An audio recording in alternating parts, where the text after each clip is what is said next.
बेटी अपने बाप से फरियाद करती है और कहती है, सुनी बाबूजी, सुनी बाबूजी अरजिया मौका न बार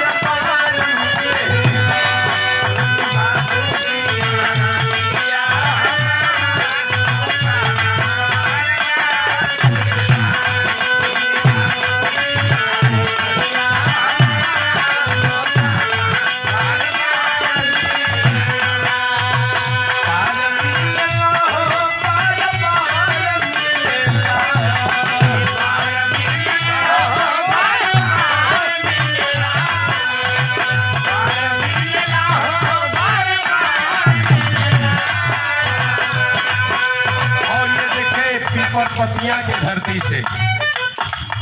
सॉरी बेटी कहनी लेला हो बार बार मिलेला,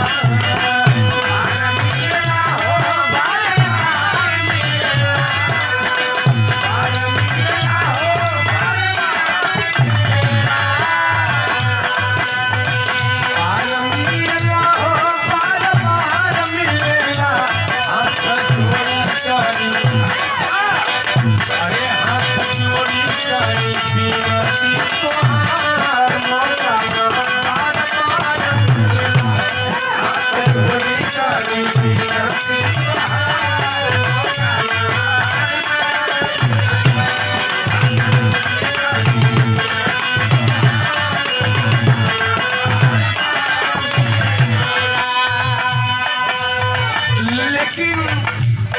एक दास माँ विंध्यवासिनी पीड़ा वाली से फरियाद करता है, कलश माई रोज रोज गवावेलू, रोज रोज मान सम्मान बचावेलू, आज इतना भैया बाबू लोगन के सामने बेटा के आशीर्वाद दे दे तू, तो भैया लोग के सामने कुछ गाय ले भाई लोग बजा दे। दास फरियाद कैलस, माता रानी से विनती कैलस, का कहलस,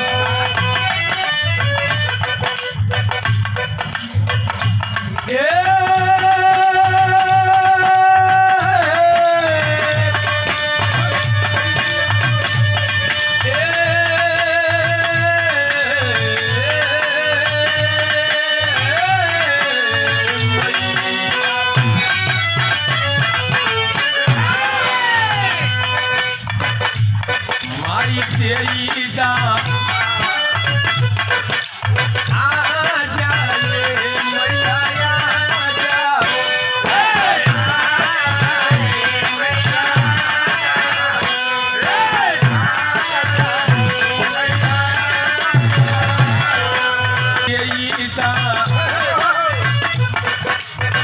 अरे मैया तेरी का चरनिया के धूल पहुनी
हमरे सुमारू भैया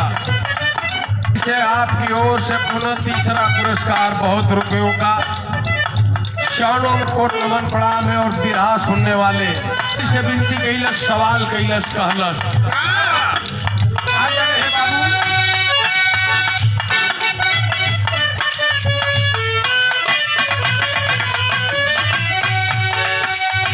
दुनिया में जे करा पर दया हमारी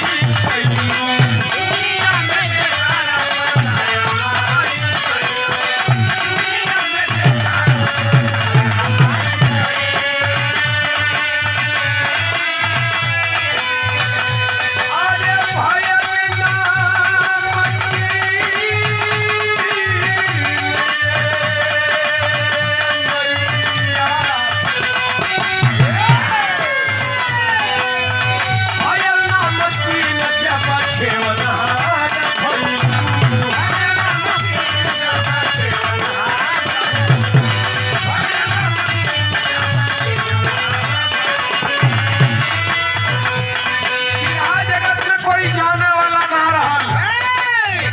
कोई पहचाने वाला ना रहल। जंगल के वादियों में रहे वाला परम पूज्य हमारे गुरुजी, पहाड़ के वादियों में बसे जंगल झाड़ में रहे वाला, नवगढ़ के सरजमी पर परम पूज्य हमारे गुरुजी राम जन्म जावाज, जेके कोई जाने वाला ना रहल। मतारी तोहार नजर पड़ गई, खेत खलिहान से उठाए के, जंगल से उठाए के फिल्मी दुनिया तक लेके चल गई। पिरा जगत का जहां तक मंच लगला वो मंच तक पहुंचा देलू। ऐसे बेटा कने है दुनिया में जयकारा पर गया हमारी,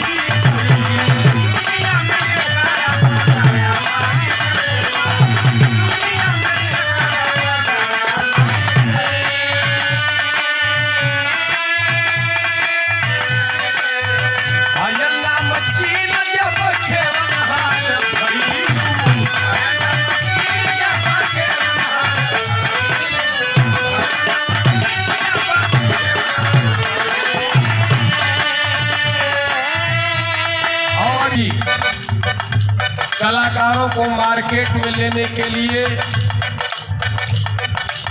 गाना रिकॉर्डिंग कर करके उन्हें चढ़ाने के लिए, दुनिया में नाम कमाने के लिए आप व्यस्त रहते हैं।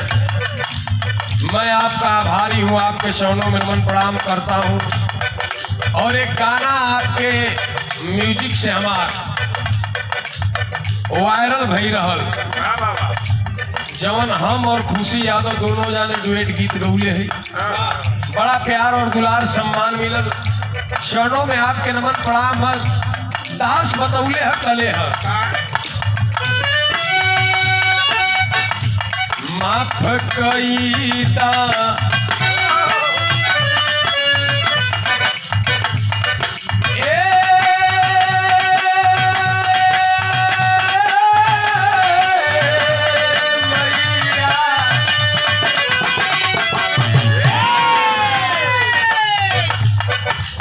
जयमलवा पर रहिए प्यार दास कले है, माफ कईता भैया जवन फूल फूल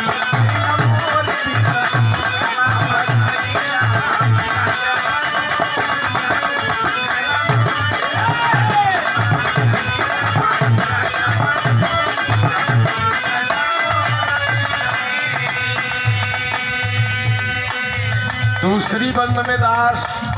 माता रानी से विनती कैलस, सवाल कैलस, कहलस का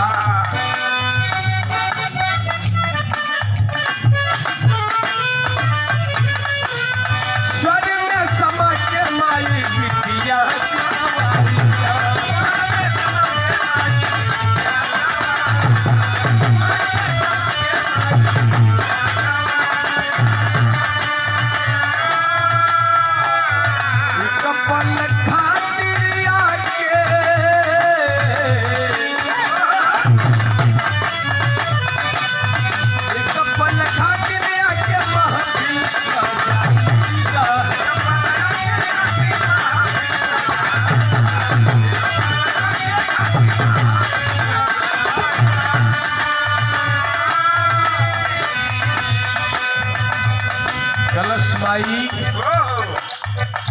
एक पल खातिर, एक सेकेंड खातिर आ जेबू इतना भैया बाबू लोग के सामने हमन कुछ गाय लोल जी, भाई लोग बजा लिए।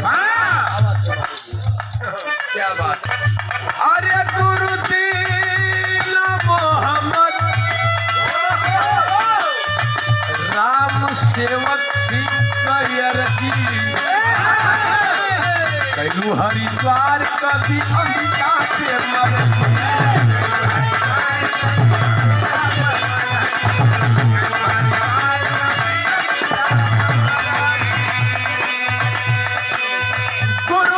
मोहम्मद राम सेवक सिंह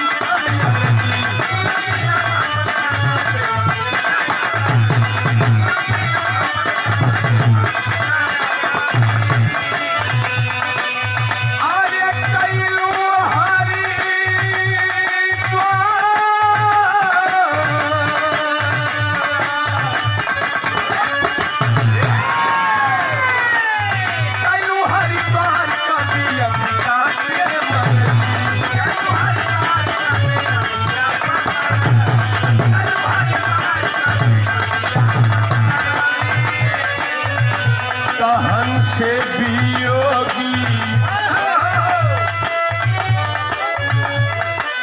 अरे हंसे पियोगी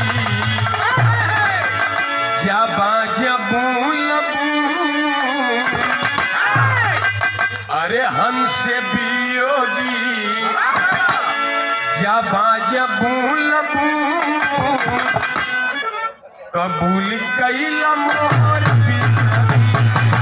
पियोगी